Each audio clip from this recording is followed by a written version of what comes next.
Telecom Raja's time is up. Top government sources tell headlines today that the Prime Minister could be done defending the indefensible. Manmohan Singh has decided to hang up on A. Raja, shuffle him out of Sanchar Bhavan. And tonight on Centre Stage we will tell you why. This is a Headlines Today national exclusive. We have access to evidence placed before the Prime Minister, evidence severely indicting A. Raja.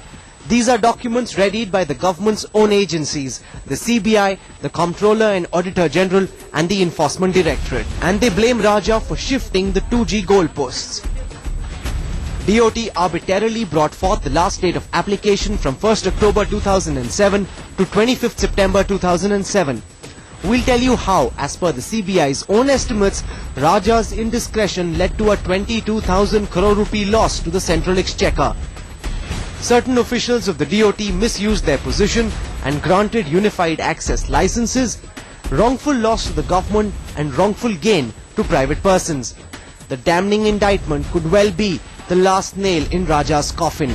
The license of corruption is our top focus on Centre Stage tonight.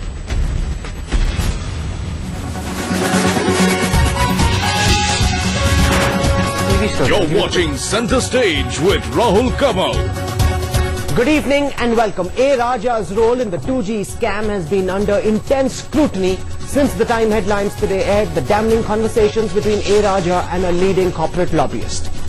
A. Raja dismissed our story by saying that talking to a lobbyist is not an offence. A. Raja insists vehemently that he's done no wrong. He said the same to us even today. But for the first time, Headlines Today is going to lay out in the public domain the investigation reports of the CBI, the Enforcement Directorate and the Comptroller and Auditor General. These are not voices from the opposition. These are reports prepared by the government's own investigating agencies. And tonight you will find out the extent to which A. Raja broke rules to favour a few chosen companies. This is a Headlines Today national exclusive. Let's get started. These are the stories that have made the headlines today.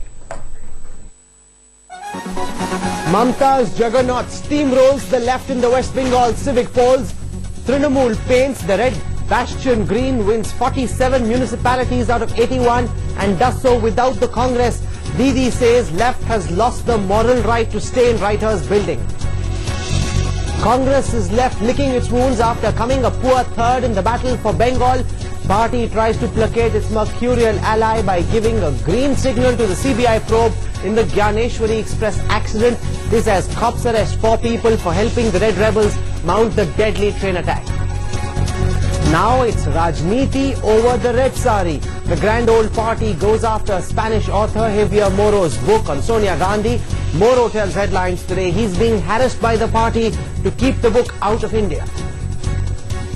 Headlines Today's investigation into radiation emerging from cell phone towers forces authorities into action. BMC admits nearly 50% of the towers in Mumbai are illegal. Maharashtra Chief Minister Ashok Chavan seeks a report on the effects of radiation. And 3 days after the attack on Sri Sri Ravi Shankar, the cops still don't know who pulled the trigger. The Karnataka government gives Sri Sri better security cover. The spiritual guru's ashram slams Chidambaram, rejects his theory of there being a feud between disciples.